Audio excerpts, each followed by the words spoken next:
Good evening. This is Maestro Cotella with a Dawn of War 2 Retribution Elite modcast. Today we have a 1v1 on Calderis Refinery. Our first player today is Storm of Steel, playing as the Chaos Lord, this tanky melee hero who's apparently now from Britain. And he can walk through cover. He does some decent damage with this twin-link bolter. He can switch it out for the combi flamer for even better range damage, or he can get lightning claws or a blood maul for pretty ridiculous melee damage. His opponent is Sir Topi, last seen playing Dark Riku in a tournament match and doing quite well. This time he's playing as the Orc Warboss, yet another tanky melee hero. He can be suppressed and knocked down, contrary to what I accidentally said a few casts ago. Although he does still walk through cover and he's really big. He's got some nice melee control with his stomp or with his big stomp when you upgrade. And I think he's a very good hero. So we have a very classic map as well as a classic heroes. Both of these are very... I've often been talking about how successful heroes, certain heroes are in tournament, and both of these are very tournament successful heroes. The Warboss, of course, represented by Holy Hammer in a winning position, and the Chaos Lord very often represented by Tiger and Vindicare. Now, this matchup, I'm certainly not terribly familiar with the Orc side. I don't play a whole lot of Orcs. I talked to Fat E a bit one time. We were just talking about some things, and I think the impression I got from him was that the Chaos Lord is favored in this matchup, and I certainly believe it. So there we saw that Storm of Steel actually used Heretic Worship to run toward the Warboss with his Heretics, bait out the Stomp, and then run away with the extra speed that he got from Heretic Worship. So he baited out the Stomp from the Warboss. The Stomp did absolutely nothing. And now the Stomp is on cooldown. So that definitely gives the Heretics a lot more staying power now that they haven't been stomped. However, they still can't quite take on the Warboss. They take quite a few models off of those Slugger Boys. But even with the Stomp on cooldown, they still can't really take on the Warboss since they will be bleeding models while the Warboss does not bleed. So this matchup, just by looking at the unit composition and knowing what starting builds look like, we have two tanky melee heroes on both sides that are going to be pressuring the ranged units on both sides to either kite, run backward, and generally tax micro. Between the two of these heroes, the Chaos generally has less range DPS coming out of their opening, while Orcs generally have more range DPS coming out of their openings. We actually don't have the big shooters yet, but we still have two different ranged units. Now, Storm of Steel has gotten a second ranged unit, but he's gotten a Havoc, which is not really a damage unit, it's more of a control unit. And that Havoc will be good for stopping the Warboss in place. Sir Topi, on the other hand, he won't really have anything to really stop the Warboss, but with two squads of big shooters, he will be able to actually chip away at the Warboss's health very quickly. I'm not the Warboss, the Chaos Lord. The Chaos Lord, one of the things he will need to do to try to get in quickly, apply a lot of that pressure, is to use Heretic Worship so that he can get in a lot faster, or use the Havoc to suppress the Shooter Boys so that he can get to the Shooter Boys without them doing their damage. We see more use of... I like the use of abilities on both sides. We saw the Heretic Worship to get the Heretics in a little faster, although not really such a good time to upgrade to grenade launchers. And then we saw the Shooter Boys use aiming what's that to slow the Heretics down. And I don't know if a full... Actually, I was going to say, I don't know if a full retreat there was necessary, but the Warboss was low on health. So Storm of Steel is coming out on the better end of his early engagements. Maybe he'll be able to pressure with a little bit of a power bash, but most of his damage that he could use to quickly bash power is not here. Mainly his one squad of melee heretics.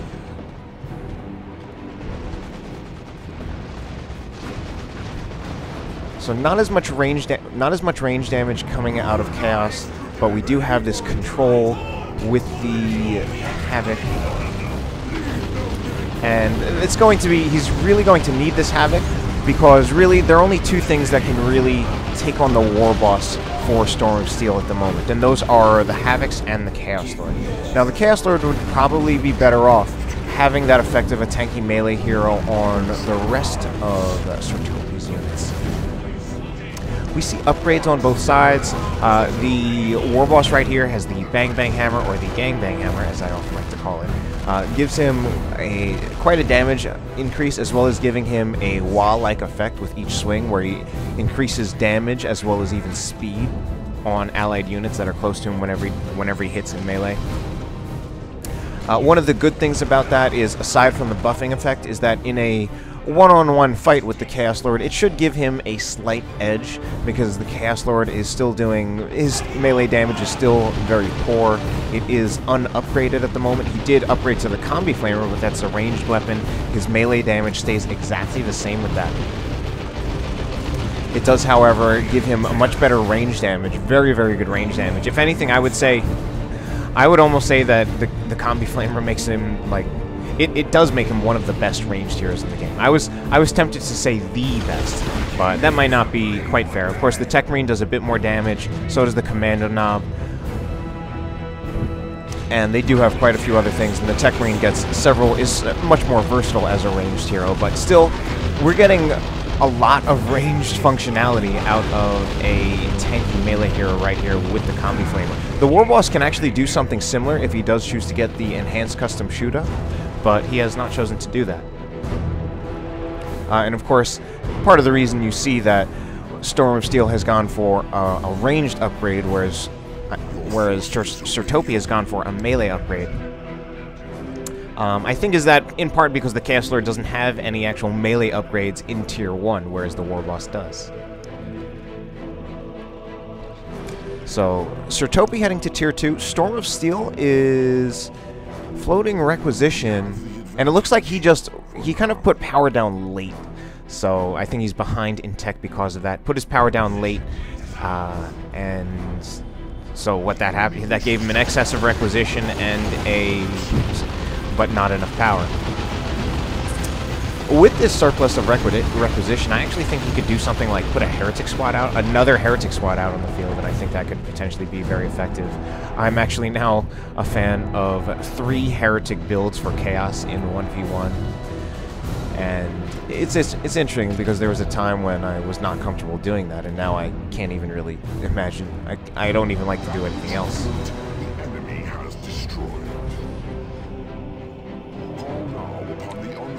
Now, Sir Topi has gone for double Slugger Boys as well. We last saw that from Fat E. Of course, he only did it with 1 Shooter Boy. Now, this gives Sir Topi a more expensive build, but it's still... I'd still, even though it's more expensive than it's obviously more expensive than not getting a second Slugger Boy. It's still a relatively cheap build because he still purchased only units that are, at least out of the gate, power-free. And he does have upgrades on them, quite a few in fact. But he's probably still saved some power by not getting a tier 1.5 unit. That is, a unit that actually costs power out of the gate, whether it's Storm Boys or a Luda Squad. That being said, he's not really... he went for that cheaper build, and now I'm evaluating how well he's doing with that. And overall, he's not actually doing that great with it. He's not doing that bad with it either, but in general, he's been losing the field. He's been getting pushed back by Storm of Steel. He's not really winning his engagements. He has at least... What's important, though, is that he's held his power farm, and also it helps that Storm of Steel made that blunder of not putting down generators fast enough, so not having a tech advantage because he did not put his generators down fast enough. Kind of dropped that, I guess macro, dropped that macro, not that micro. So, and now it's actually, despite, yeah, I mean, now it's actually Sir Topi he's gotten to tier 2 first, he's got a vehicle out, and this should give Sir Topi a very temporary advantage. Storm of Steel does have a Blood Crusher building, which doesn't necessarily give him an advantage, but it does at least slow the effect of the Death Dread. Death Dread right now does not have Burners and Bits, but we will most likely see that upgrade. It is incredibly cheap to get the Death Dread, and it's not even that much more expensive to put the Burners and Bits on it for a big increase in health, and more importantly, you get the burners on the Death Dread, which allows you to really capitalize on a tech advantage by getting a Gen Bash. And Orcs are already one of the best races for basically bashing generators. That seems like a weird strength to emphasize, that they are one of the best races for bashing generators, but they are. And that's also one of the things that makes them so good at actually securing a tech advantage. And this Death Dread is often used in a way that if you can rush it, get it out when your opponent has no AV, and then burn down their entire power farm, you're setting yourself up for victory because you're really securing a tech advantage. And that's a kind of situation that will, even if the Death Dread eventually dies, that's usually going to end up with the Orc player in Tier 3 and the other player in Tier 2, and then Knobs out on the field with the other player, again, only in Tier 2. So Storm of Steel chose to get a las cannon as a response to this Death Dread, and in some way he has the right idea. He has his own walker has less health than the Death Dread, and although the Blood Crusher does do more damage, but basically he's going for basically just having more AV than Sir Topi, so that he can hopefully end up in a situation where he can take out Sir Topi's vehicle while still having his. And that's something that I often do. It's something that you often, I think, really want to try to do as Chaos, in part because right now Chaos AV is... I mean, I'm hesitant to say that it's not as good, but in a way, it isn't as good.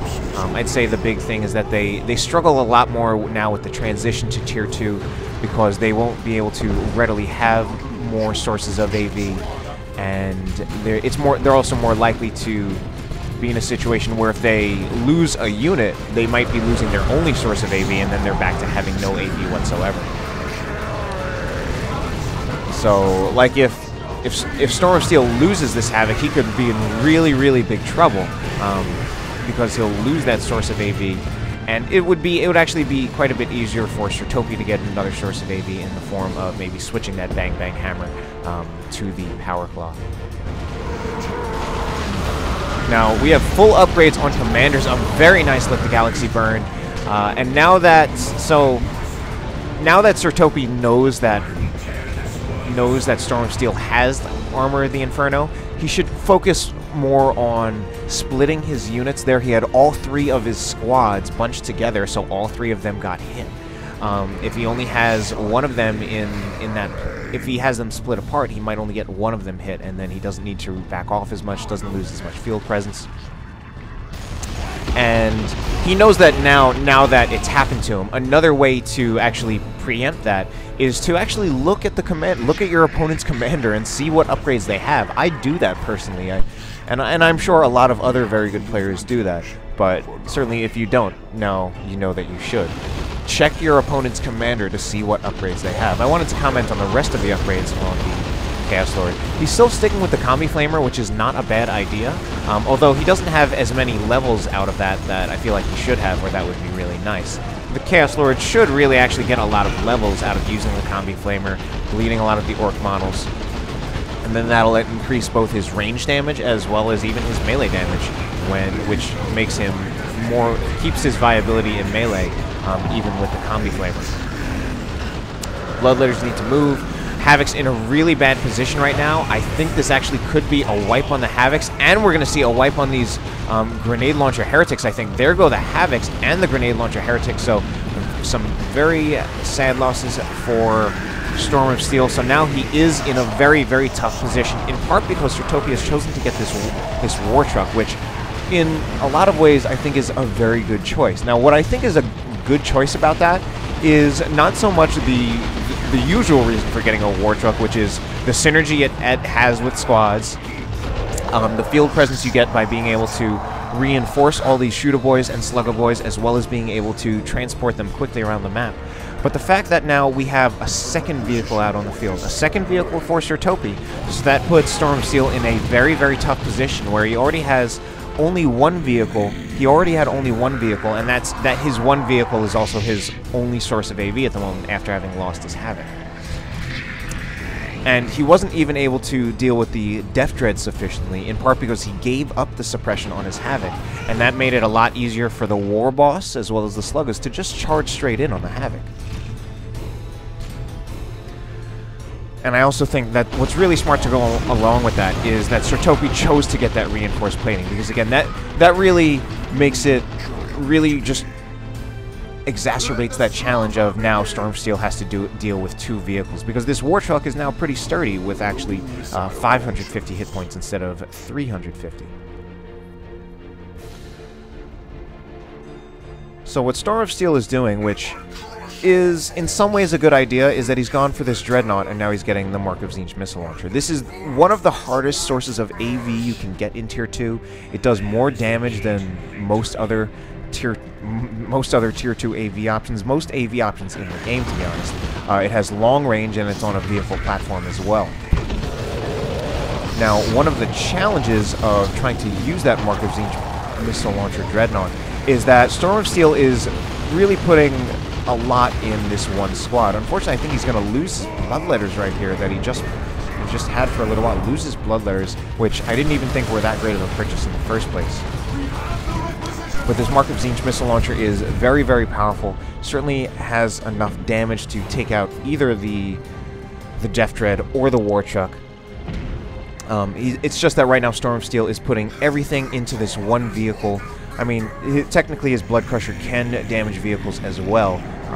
Part of what's also tough for Storm of Steel is that he, after losing one Heretic, is that he can only support one vehicle at a time with either Warship or Repairs. So he's somewhat limited if he needs to take his vehicles off the field for Repairs or Warship healing in case of the Blood Crusher. That's also one of the good reasons, one of the good things about Sir Topi's double Slugga build, and I mentioned this in the replay that I cast of Fat E against Tex, which is that with double Sluggas, you can repair 2 vehicles. You have a lot more power to support vehicles. Fat E actually told me that Sluggas have a slow repair rate, so they're not even that good for repairs, but, I mean, they're what the Orcs have, so if you want to support vehicles as Orcs, you either need Sluggas or a Mech Boy, which right now Sir Topi does not have, and Fat E did not have. Overextended Death Dread by Sir Topi, unfortunately, and that's definitely going to die, taking both range damage from the Chaos Dreadnought as well as melee damage from both vehicles. So unfortunately now Sir Topi has, I think, traded his advantage a little bit, being just a little too brazen with that Death Dread. I guess because individually the Death Dread would actually, I believe, beat the Chaos Dreadnought in melee, because the Chaos Dreadnought does less melee damage than the Death Dread.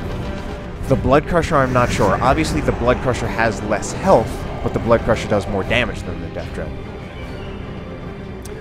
But what really just put things over the top there for Storm of Steel was that he had both of his walkers, and Sir Topi only had one.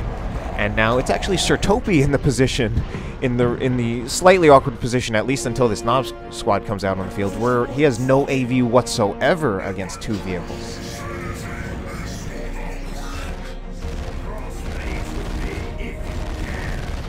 So, looking at the Warriors again, we have still have the Armor of the Inferno, and Storm of Steel should absolutely keep that. He's also traded out the Combi Flamer for the Blood Maul.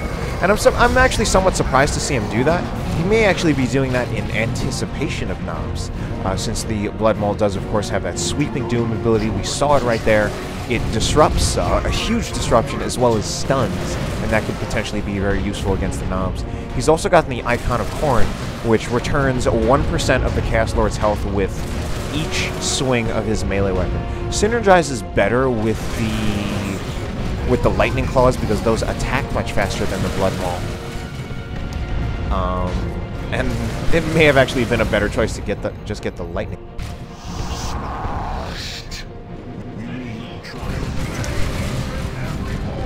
That being said, the Blood Maul could still certainly work. He still certainly gets his disruption, and he gets the stun from that Blood Maul as well. He has upgraded to Mark of Tzeentch Chaos Space Marines, which are his source of damage. So I talked recently in my vlog that to deal with something like Knobs, you need both a source of damage and a source of disruption, or control.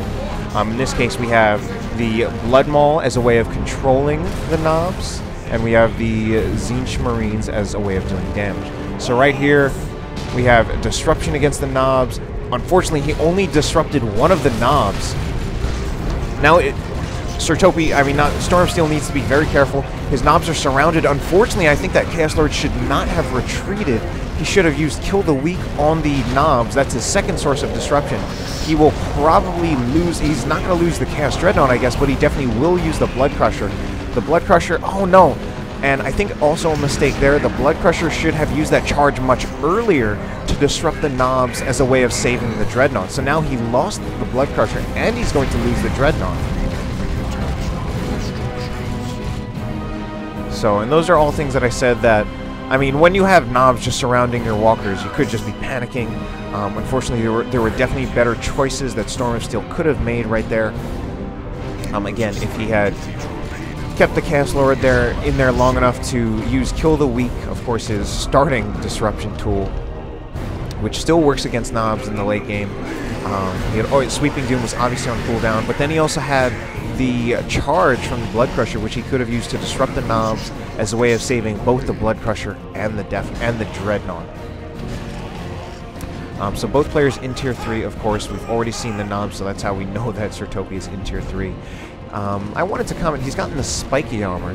This is a war gear that actually makes any units that attack, any melee units. We actually see the heretics right there were actually taking damage because they were attacking the Warboss. So they're taking damage when they attack the Warboss in melee. So any unit that attacks the Warboss in melee takes damage when he has that spiky armor because they're running into the spikes. Chaos Lord's going to go down here.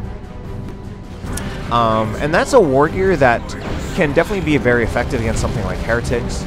There was some discussion on the forums about it not being good enough because they felt that, many of the people who said this felt that the cyborg implants, which gave the big stomp, could basically counter the same units while also being better at countering much tougher melee units like knobs or terminators.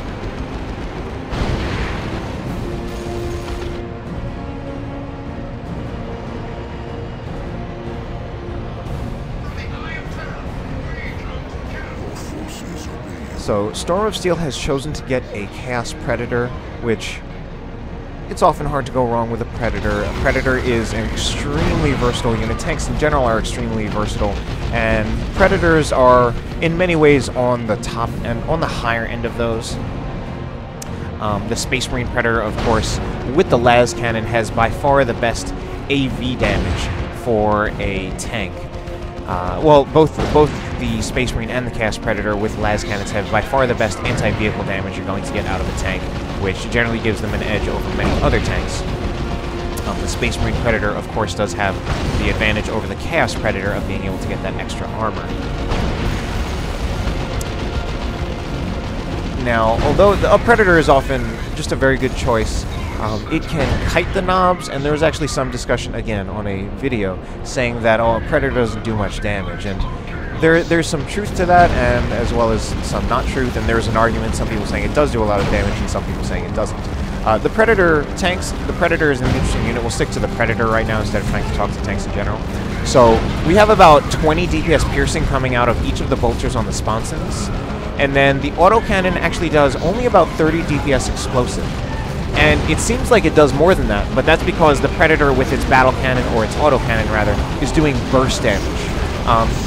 Oh wow, we have an Imperial Abyss right now, and Sir Topi unfortunately not responding and losing way too many things for that Imperial Abyss. So yeah, unfortunately it's tough when I get interrupted for the things that I want to try to say, when some crazy things happen. Imperial Abyss taking out much of Sir Topi's army. Unfortunately, he just kind of stood there and took it, which is not what you're supposed to do. Right now, the Imperial Abyss, if you retreat out of it, because it does not pull in retreating units, you can generally dodge most of the damage, and it's actually not that common these days for Imperial Abyss to wipe squads, and there we saw, I think it wiped 2.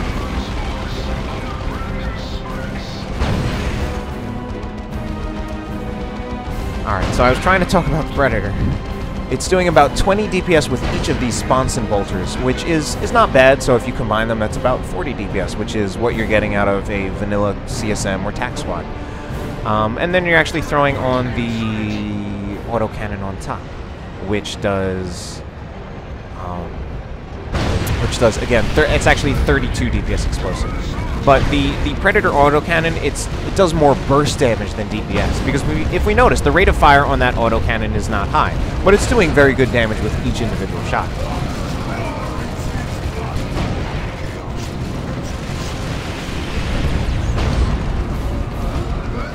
Now, Storm of Steel he actually got a second Chaos Space Marine squad in Tier 3. I don't disagree with that decision. I think there's some nice things about it. It's actually really desirable to have double Chaos Space Marines. It's just often too expensive to do it.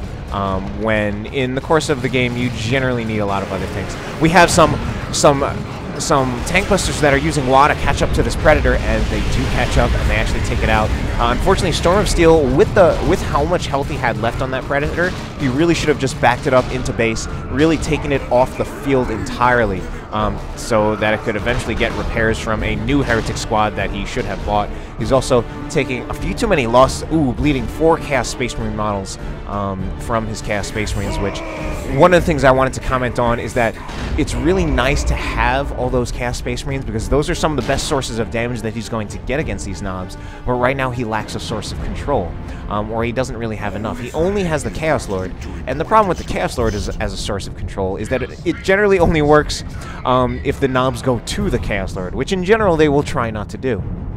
So he's missing something like a Havoc, or I'd say even Heretics, even though in a way the knobs would need to go to the Heretics as well. But as long as the Heretics can get close, they can suppress the entire squad, whereas the Chaos Lord really needs to make sure the knobs actually swarm him to get the full benefit out of his current sources of control, his disruption. So Storm of Steel with quite a big VP lead at 255 to 71, but he is not in a very strong position for his army composition with all the losses that he has taken. Unfortunately, he lost both of his Heretic squads. This is not a good firing rate. He lost both of his Heretic squads in that one engagement where he took out the War Truck, where he did his Imperial Abyss.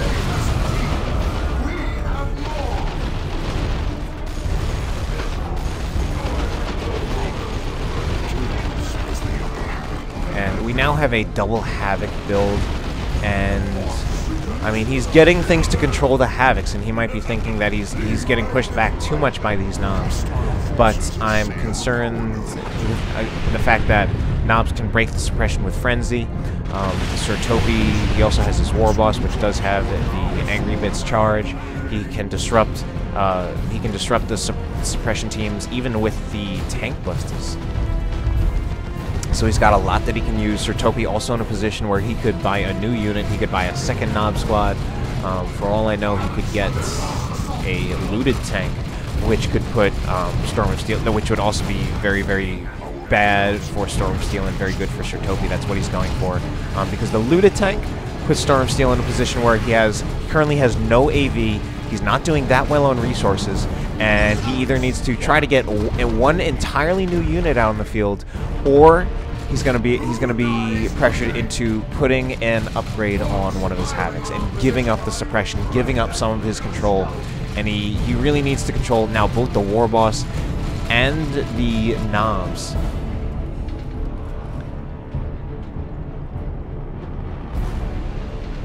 And by going for this looted tank, he might be pressuring Storm of Steel to give up one of those sources of control.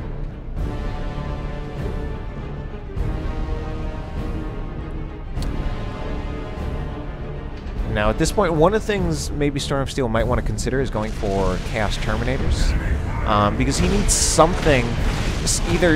One of the things he really needs is something to deal with the knobs. He hasn't dealt adequately with the knobs yet.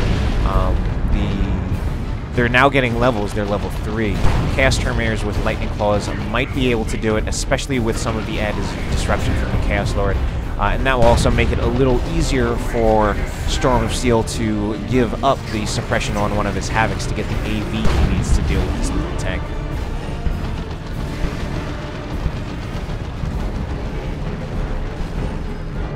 So the looted tank is an interesting tank. It starts out with less health than the other tanks. It's only 650, but this one already has been upgraded to have an extra 200 health with the reinforced plating, which is a pretty good upgrade. It's nice to make that looted tank pretty tough. Looks like we might get the Chaos Lord going down energy. Yeah, definitely. No? Yes. Okay. So, looted tank is pretty nice for that purpose. That being said, it's generally more of an anti-infantry tank than an anti-vehicle tank, although it certainly can function as anti-vehicle. And it still will beat most Tier 2 vehicles. In fact, it will probably beat just about any Tier 2 vehicles because it can kite and it can maneuver. Many Tier 2 vehicles don't even have AV. So, but this one, I don't remember the exact damage, but I think it does something like 22 DPS explosive on the cannon. The side shooters, I don't remember exactly again, but I think we're on the order of 20. So not quite as much damage coming out of this looted tank, and you don't really have an even harder AV upgrade like like many of the other tanks have, the Space Marine Predator, the Chaos Predator, or the Elite Russ. So at least for the tanks, going by tank on tank, the looted tank is not the strongest as far as AV is concerned. It's generally a stronger anti-infantry tank, in part because you also get that disruption ability. I believe it's called Boom Shot. I get confused with that as well as with the Battle Wagon abilities. Now we do have the Chaos Predator with the Mark of Zinj las cannon. Unfortunately, no heretics to actually back it up and repair it. So once it takes damage, none of that damage is going to be healed. And at this point, I actually think it's looking like the game for in favor of Sir Topi. And I almost hate to post this game after so many people complained recently on one of Indrid's replays about knobs, and people seem to do it all the time. And I mean, they are a powerful unit, and they can win.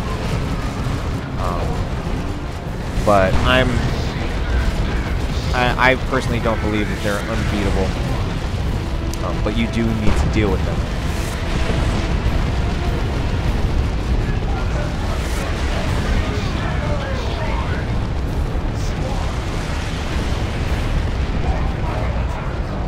Alright. That was the game in favor of Sir Topi. Hope you enjoyed the game.